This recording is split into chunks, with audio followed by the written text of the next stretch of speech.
Very good afternoon to all of you. आज हम बात करने वाले हैं एल्बिनिज्म की समस्या के बारे में, जो बहुत ज़्यादा कॉमन नहीं है। एक तरह का स्किन डिसऑर्डर होता है जिसमें बालों का रंग सफ़ेद हो जाता है, चेहरे का रंग, त्वचा का रंग सफ़ेद हो जाता है और आंखों का रंग गुलाबी होने लगता है। ये तो है इसके सिम्टम्स, जिससे पता लगाया जा सकता है कि एल्बिनिज्म कैसे पता लगे कि आपको भी हो रहा है। अब बात ये आती है कि इसका क्या सॉल्यूशन है, क्या रीजंस है जिसकी वजह से एल्बिनिज्म हो जाता है। ये एक बहुत कॉमन बीमारी नहीं है, बहुत कम लोगों में ऐसा होता है या ऐसा देखने को मिलता है। अब आयुर्वेद में इसका क्या सॉल्यूशन है ये हमें बताएंगे हमारी आयुर्वेद एक्सपर्ट डॉक्टर विभा शर्मा। इस वक्त हमारे साथ मौजूद है स्टूडियो में। Doctor Vibha Sharma, welcome to the show. Thank you so much. जैसे कि मैंने कुछ सिम्टम्स के बारे में बात की कि बालों का रंग इसमें सफेद हो जाता है एल्बिनिज्म में, या फिर त्वचा का और आंखों का रंग गुलाबी होने लगता है। और क्या सिम्टम्स हैं डॉक्टर विभा इस बीमारी के? देखिए, फोटो सेंसिटिविटी बहुत ज़्यादा हो जाती है। जैसे ही आप धूप में जाते हैं तो आपकी स्किन बेयर नहीं कर पाती है सन लाइट को। इवन सनलाइट में आपकी आंखें भी चुंधियाने लगती हैं, आपको प्रॉपर दिखाई नहीं देता। तो मेन सिम्टम इसका यही है। और बहुत बार जब स्टेज एडवांस हो जाती है तो ये स्टेज आगे जाके फिर डेंजरस हो सकती है, स्किन कैंसर में चेंज हो सकती है। ओके, वैसे अगर इसके रीजंस की बात करें तो क्यों हो जाते हैं लोग एल्बिनिज्म के शिकार? देखिए, जनरली तो हर वो रीज़न जो स्किन डिसऑर्डर्स के लिए रिस्पॉन्सिबल होता है, वही रीजंस एल्बिनिज्म के लिए भी हैं। बहुत हद तक इनहेरिटेड भी होता है, क्योंकि एक फैमिली से फिर फैमिली मेंबर में एक से किसी दूसरे को हो सकता है। नॉट ऐसे कि टच करने से हो सकता है, लेकिन जेनेटिकली हो सकता है। राइट। और दूसरी बात यह है कि आप कुछ खास तरह के टॉक्सिन्स अगर शरीर से नहीं निकल पाते हैं तो स्किन डिसऑर्डर्स हो जाते हैं।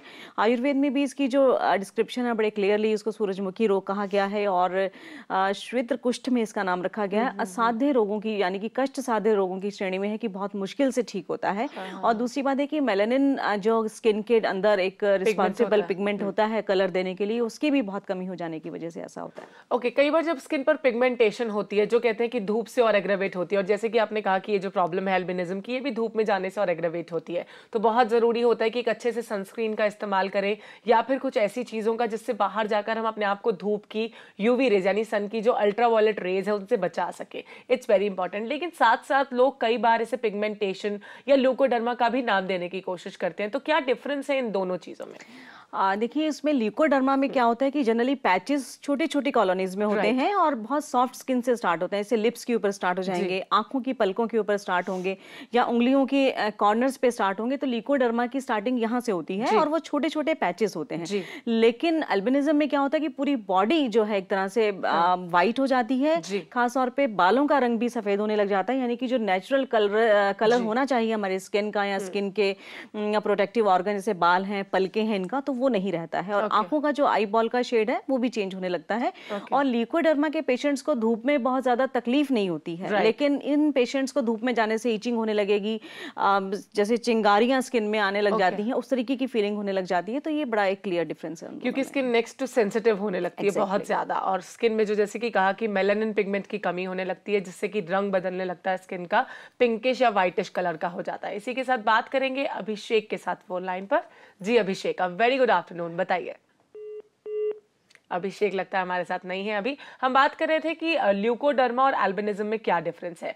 तो बहुत जरूरी है कि जब धूप में बाहर निकला जाए तो अपनी प्रोटेक्शन खुद ही की जाए। तो क्या ऐसी चीजें की जा सकती हैं, इसके बारे में बात करेंगे। लेकिन उससे पहले एक और कॉलर के साथ बात करते हैं। हेलो, रुकमणी अभी हमारे साथ फोन लाइन पर है। जी रुकमणी जी।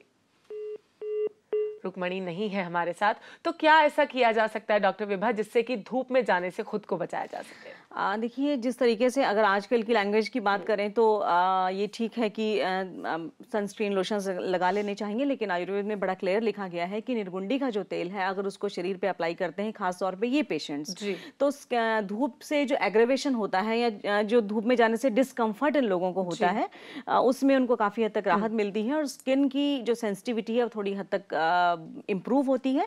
और जो एक इरिटेशन उनको होती है धूप में जाने से और तकलीफ बढ़ती है, उसमें काफ़ी कमी आती है। तो निर्गुंडी का तेल एक बहुत अच्छा ऑप्शन है ऐसे पेशेंट्स के लिए कि वो लगा के वो बाहर जाएं। ओके, तो आयुर्वेद में निर्गुंडी का तेल है जो बहुत अच्छा साबित हो सकता है, काफी फायदेमंद हो सकता है ऐसे पेशेंट्स के लिए। अगर आप एल्बिनिज्म के शिकार हैं तो इस तेल का आप इस्तेमाल कर सकते हैं। अभी बात करेंगे मंजू के साथ फोन लाइन पर। जी मंजू। नमस्कार मैम। नमस्कार, बताइए। मैं अपनी बेटी है, मेरी 14 ईयर की, उसके बारे में उसके पीरियड रेगुलर नहीं हो रहे हैं और उसको ब्लीडिंग बहुत ज्यादा होती है। ओके, इरेगुलर मेंस्ट्रुअल साइकिल, साथ साथ ब्लीडिंग बहुत हैवी हो रही देखिए है। अभी तो वैसे स्टार्ट हुआ पुबर्टी और 14 इयर्स की हैं, तो जनरली 2-3 शुरुआत के जो साल हैं वो लग जाते हैं पीरियोडिक साइकिल को नॉर्मल होने में, तो ज़्यादा आपको टेंशन करने की ज़रूरत अभी नहीं है। ब्लीडिंग ज़्यादा होती है, उसके लिए खासतौर पे डाइट उसकी इंप्रूव कराइए, आयरन और कैल्शियम उसकी डाइट में शामिल रखिए ताकि ज़्यादा ब्लीडिंग होने की वजह से वो एनीमिक ना हो जाए। और अशोकारिष्टम और दशमूलारिष्टम दोनों मिक्स करके 5-5 चम्मच सुबह शाम ब्रेकफास्ट और डिनर के बाद दें। 3 से 4 महीने ये साइकिल देने से उसका जो साइकिल है वो नॉर्मल हो जाएगा। अगर 3 महीने के बाद भी इंप्रूवमेंट नहीं दिखती है तो एक बार लोअर एब्डोमेन का अल्ट्रासाउंड आप जरूर करा लें ताकि किसी तरह की कोई और अगर प्रॉब्लम होने के चांसेस हैं तो हमें पता चल सके। चलिए, अभी आयरन और कैल्शियम सही मात्रा में अपनी बेटी को प्रोवाइड करते रही, क्योंकि अभी उनका ग्रोइंग पीरियड है, जस्ट 14 ईयर्स की है वो। अभी बात करेंगे उदय के साथ, जिन्होंने मुरादाबाद से हमें कॉल किया है। जी Uday. Hello, good morning, hello good afternoon Uday, बताइए। Good afternoon ma'am. बताइए क्या पूछेंगे आप? मैम मुझे क्वेश्चन पूछना था अपने बालों के लिए। एक्चुअली मुझे घरेलू उपाय पूछना था सिर्फ कि बाल घने करने का घरेलू उपाय क्या है मैम, क्योंकि मेरे बाल बिल्कुल भी घने नहीं हो पा रहे हैं। ओके, बाल घने नहीं हैं, क्या कर सकते हैं? देखिए बालों को इम्प्रूव कराने के लिए जितनी भी केशवर्धक चीज़ें हैं, जिसमें आंवला, शिकाकाई, भृंगराज है, इन तीनों चीज़ों का आप पाउडर ले लें और इसको दही में मिक्स करके इसका पैक बनाएं और अपने हेयर स्कैल्प पे लगा के रखें 20-25 मिनट के लिए। उसके बाद इसको वॉश कर दें। तो ये नेचुरल जो रेमेडी है ये आपके जो बालों को घना करेगी, हेयर फॉल को रोकेगी और जो आपकी क्वालिटी है बालों की उसको भी इम्प्रूव करेगी। ओके, वैसे अगर एल्बिनिज्म के बारे में और बात की जाए तो एज कम्पेयर टू मेल्स देखा जाता है कि फीमेल्स में ये प्रॉब्लम ज्यादा होती है। और जब फीमेल्स में ऐसी प्रॉब्लम या कोई भी स्किन प्रॉब्लम होती है, कोई भी स्किन को लेकर कुछ इश्यू होता है, तो सबसे पहले वो एम्बैरस फील करने लगती हैं। सोशली भी सोशल गैदरिंग्स में उठने बैठने में उन्हें लगता है कि हम लोग अच्छे नहीं दिखेंगे या फिर हमारी सुंदरता पर इसका असर पड़ रहा है। सबसे पहले मैं चाहूंगी कि आप एक एडवाइस दें हमारी फीमेल्स को कि सोशली एम्बैरस होना इज नॉट अ सॉल्यूशन, लेकिन जो सॉल्यूशन है उन्हें अपनाएं, इस प्रॉब्लम के बारे में ज्यादा ना सोचे। तो क्या कहेंगी डॉक्टर? बिल्कुल ठीक बात है, क्योंकि ये जिस तरीके से हमारी आईसाइट वीक होती है तो हमें चश्मा लगाना पड़ता है और सुनना कम हो जाता है तो हियरिंग एड लगाते हैं। इसी तरह से एक ऐसी प्रॉब्लम है जिसका आपके पास कोई खास सोल्यूशन नहीं है, तो एम्बैरस होने की बिल्कुल भी जरूरत नहीं है। कोई खास इतनी फेटल बीमारी नहीं है जिसकी वजह से आपकी जान जा सकती है या आप अपनी फैमिली को कंप्लीट नहीं कर पाएंगी या अपनी फैमिली को आप सुचारू रूप से नहीं चला पाएंगी। ऐसी कोई डिसेबिलिटी आपके अंदर नहीं आती है। तो इसलिए एम्बैरसमेंट को छोड़िए, अपने कॉन्फिडेंस लेवल को अप कीजिए और ये सोचिए कि आपके अंदर जो बाकी ह्यूमन वैल्यूज हैं वो इतनी अच्छी हों कि सोसाइटी के लोग अपने आप आपसे इंप्रेस हों और सोसाइटी को कुछ ना कुछ आपसे फायदा हो, ऐसा करने की कोशिश करें। सिर्फ डिप्रेस होकर बैठ जाने से और हम ऑड वन आउट लगते हैं ऐसा सोच लेना कोई समझदारी का काम नहीं है, क्योंकि और भी फेटल डिजीज ऐसी हैं जिसकी वजह से आपकी पूरी लाइफ हैम्पर हो सकती है। भगवान की दया से ऐसी बीमारी नहीं है जिससे आपकी जान जा सकती हो। चलिए, वैसे भी inner beauty is more important than outer beauty. हम कहते हैं कि लुक्स भी इंपॉर्टेंट होती हैं, लेकिन उतनी नहीं जितने कि आपका अंदर का नेचर इंपॉर्टेंट होता है। डिप्रेशन में जाना इज नॉट अ सॉल्यूशन। इस प्रॉब्लम को सॉल्व करने की कोशिश कीजिए। इसी के साथ बात करेंगे शालिनी के साथ फोन लाइन पर। जी Shalini. Good afternoon ma'am. Good afternoon Shalini, बताइए। मैम मेरी 2 क्वेरीज हैं। पहली ये कि मेरी हेयर्स आगे के थोड़े थोड़े वाइट हो रहे हैं। ओके। और पिछले 2-3 हफ्ते से मेरे बाल बहुत झड़ रहे हैं। इट मीन्स मतलब मेरे अगर जितनी मेरी स्ट्रेंथ थी उसकी जस्ट आधी हो चुकी है। ओके, आगे के बाल वाइट हो रहे हैं और जितनी स्ट्रेंथ पहले थी बालों में उतनी नहीं है। जी, और जानना चाहती हैं? क्या जानना चाहती हैं, बताइए। नेक्स्ट क्वेश्चन ये है कि मेरी स्किन मतलब मैं पहले बहुत फेयर थी, जस्ट मैं मिल्की वाइट थी, बट धीरे धीरे मेरी कॉम्प्लेक्शन डार्क हो रही है और मैं जो भी कॉस्मेटिक्स यूज कर रही थी वो मैं कंटिन्यू वही कर रही हूँ। ओके। बट उसके अलावा भी मतलब कोई इफेक्ट नहीं है। ओके, वर्किंग है आप? जी मैं वर्किंग हूँ। ओके, वर्किंग है ये। इन्होंने दोनों प्रॉब्लम्स बताई, क्या हो सकता है इनकी प्रॉब्लम? देखिए दोनों प्रॉब्लम्स साफ ही एक चीज को इंडिकेट करें कि इनकी बॉडी में मिनरल्स की कमी हो रही है। इसी वजह से जो स्किन पे नेचुरल ग्लो था वो कम हो गया है और हेयर फॉल स्टार्ट हो गया है। तो सबसे पहला काम है कि डाइट पे ध्यान देना है आपको और अपने आप को फटीक से बचाना है, यानी कि कम से कम 7 से 8 घंटे की एक साउंड स्लीप आपको लेना जरूरी है। द्राक्षारिष्टम और लोहास्मम आप लेना शुरू करें और साथ में प्रवाल भस्म लेनी शुरू करें। 2 पिंच इसी में मिक्स करके, उससे आपके मिनरल्स का लेवल पूरा होगा और कैल्शियम आयरन का इंटेक पूरा होगा, जिससे आपकी स्किन पे नेचुरल आपका जो कलर था वो वापस आएगा और आपके बाल जिस वजह से झड़ रहे हैं वो काफी हद तक ठीक होंगे। प्रोटीन बहुत बड़ा जिम्मेदार एक कारण होता है मिनरल्स के साथ साथ बालों के खराब होने में या बालों के बहुत ज्यादा झड़ने में। तो प्रोटीन्स का अपनी डाइट में इसको शामिल करें और आंवले का सेवन थोड़ा सा बढ़ा दें। आंवला, शिकाकाई और भृंगराज, इन तीनों को आप पेस्ट करके अपनी स्कैल्प पे भी लगाएं। दही में मिला के आप लगा सकती हैं या हिना में मिला के लगा सकती हैं। अदरवाइज इन्हीं पाउडर्स को 1 चम्मच सुबह शाम दूध से लेने से भी हेयर फॉल आपका कम होगा और नेचुरली जो ग्रोथ होनी चाहिए वो होगी। और एक बात और कहना चाहती हूँ कि आजकल मानसून के सीजन में नेचुरली थोड़ा सा हेयर फॉल बढ़ जाता है, तो उसकी भी टेंशन ना करें और फ्रीक्वेंट अपने बालों को कम से कम हफ्ते में 3 से 4 बार जरूर धोएं। ओके, वैसे एल्बिनिज्म के बारे में भी बहुत सारी बातें हैं जो आपसे करनी बाकी हैं विभा जी, लेकिन वो भी करेंगे इस छोटे से ब्रेक के बाद। So stay tuned and keep watching call for care.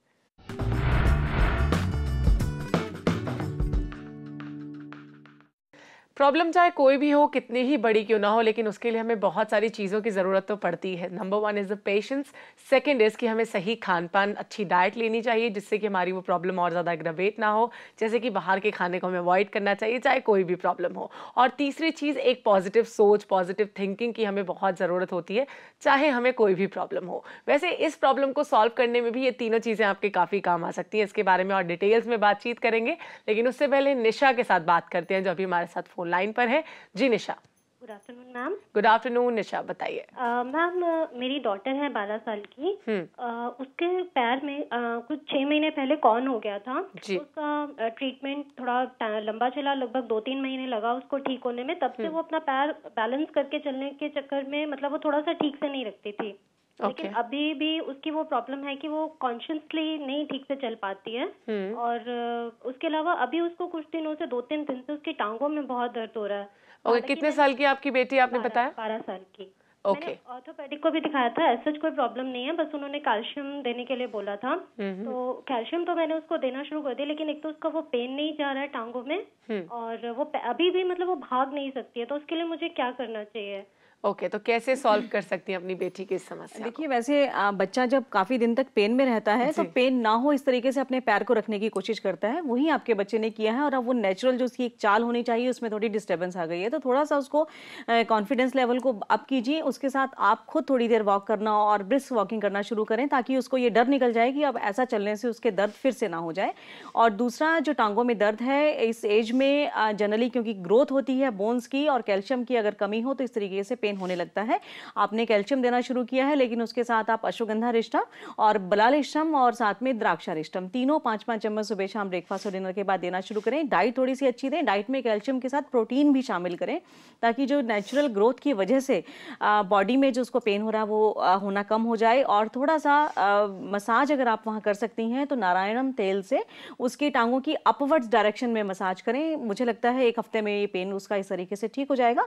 और प्रैक्टिस आप उसके साथ खुद करें और चलें, थोड़ी सी तेज वॉक करें ताकि उसका ये डर निकल जाए। जैसे कि एल्बिनिज्म में हम बात करें तो सन सेंसिटिविटी बहुत ज्यादा बढ़ जाती है क्योंकि त्वचा का रंग बहुत ही लाइट होने लगता है, व्हाइट और पिंकिश कलर का, और साथ साथ गुलाबी होने लगती हैं आंखें, तो विजन लॉस के भी चांसेस बढ़ जाते हैं।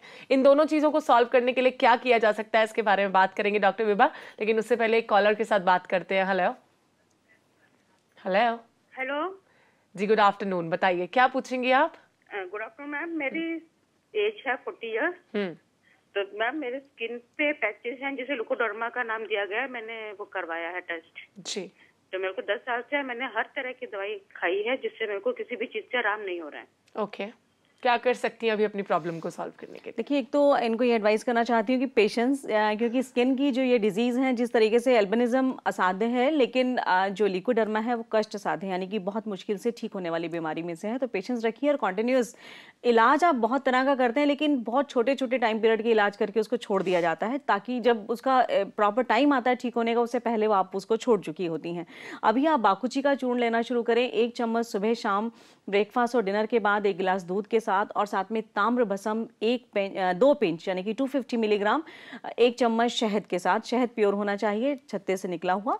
इसको आप रेगुलर लेना शुरू करें। और चक्रमध के बीजों को आप गौमूत्र में 48 आवर्स के लिए डुबो के रखें, भिगो के रखें, और उसके बाद उनको पीस के उसका लेप आपके जहाँ जहाँ लिकोडर्मा है उसके ऊपर लगाएं। कॉन्टिन्यूस ऐसा करें, 3 से 6 महीने मिनिमम ऐसा करें। 6 महीने के बाद आपको कैसा रिजल्ट आता है उसके बाद आप हमसे जरूर कॉन्टेक्ट करें। और साथ में खदरा रिष्टम आपने 5 चम्मच सुबह शाम ब्रेकफास्ट और डिनर के बाद लेना लेना है। वैसे भी गौमूत्र जो है वो काफी सारे उसमें औषधीय गुण होते हैं जो कि काफी सारी बीमारियों लेकिन एक एडवाइस करना चाहती हूँ कि जो बाजार में गौमूत्र होता है उसको नहीं लेना है। फ्रेश घर में पाली हुई गायें जिसको बहुत अच्छा भोजन दिया जाता हो, अच्छा चारा दिया जाता हो, उसका मूत्र लेना है। वो भी उसी टाइम आपने किसी साफ कंटेनर में कलेक्ट करना है जिस टाइम गौ यूरिन पास करती है, और उसी टाइम उसे कंज्यूम कर लेना है। बहुत देर रखा हुआ उसमें फिर बैक्टीरियल जो ग्रोथ होनी शुरू हो जाती है, और जो बॉटल बंद आजकल आते हैं उन पे आप ट्रस्ट नहीं करें। ओके, हम बात कर रहे थे कि विजन लॉस के चांसेस बढ़ जाते हैं एल्बिनिज्म की प्रॉब्लम में, और साथ साथ सन सेंसिटिविटी बहुत ज़्यादा बढ़ जाती है, जिससे कि धूप में निकलने पे काफ़ी सारी चीज़ों का ख्याल रखना पड़ता है। तो कैसे सॉल्व कर सकते हैं इन दोनों चीज़ों को? देखिए, एक तो धूप में निकलना अवॉइड करें, और निकलना जरूरी हो तो प्रोटेक्ट अपने आप को करके निकले, यानी कि आप छाता लेके निकले या ऐसे कपड़े पहने जो मैक्सिमम बॉडी पार्ट्स को कवर कर लेते हो, और वो प्योर कॉटन होना चाहिए। और दूसरा, डाइट को थोड़ा सा शामिल करना चाहिए। आंवले का सेवन रोज करना चाहिए, चाहे आप आंवला पाउडर 1 चम्मच सुबह शाम ले सकते हैं, आंवले का मुरब्बा ले सकते हैं, किसी भी तरह से आंवले का फ्रेश आंवला ले सकते हैं, आंवला जूस ले सकते हैं ताजा निकाल के। तो आंवले का सेवन शुरू करें। साथ में गाजर को अपनी डाइट में जरूर शामिल करें, जिससे आपकी आई साइट भी ठीक रहे और आपकी जो स्किन है, क्योंकि एंटीऑक्सीडेंट जितने ज्यादा आंवले, गुड़ची और गाजर से मिलते हैं वो किसी और चीज से नहीं मिलते। तो इन चीजों को अपनी डाइट में शामिल करने से आपकी स्किन और आपकी आंखें दोनों बची रहती हैं। ओके, वैसे अगर कोई प्रेग्नेंट लेडी है या फीमेल है, वो किन चीजों का ख्याल रख सकती है अगर वो एल्बिनिज्म की शिकार है, जिससे उनके आने वाले बच्चे पर ज्यादा असर ना हो इस प्रॉब्लम का? इसके बारे में बात करेंगे, लेकिन इस छोटे से ब्रेक के बाद stay tune and keep watching Pragya, जो आपको मिलाए बेहतर आपसे।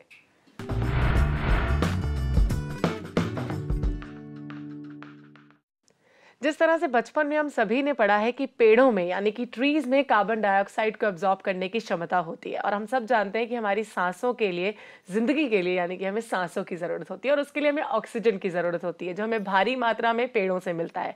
और एक सिंगल ट्री यानी कि a single tree can absorb 1 ton of carbon dioxide in its life time. तो कैन यू इमेजिन कि कितनी भारी मात्रा में हमें ऑक्सीजन मिल सकता है इन्हीं पेड़ों से। तो आज से ही पेड़ काटने की बजाय पेड़ लगाने की शुरुआत कीजिए, और इस दिशा में अगर आप कोई भी कदम उठाते हैं तो हमारे साथ जरूर शेयर कीजिए।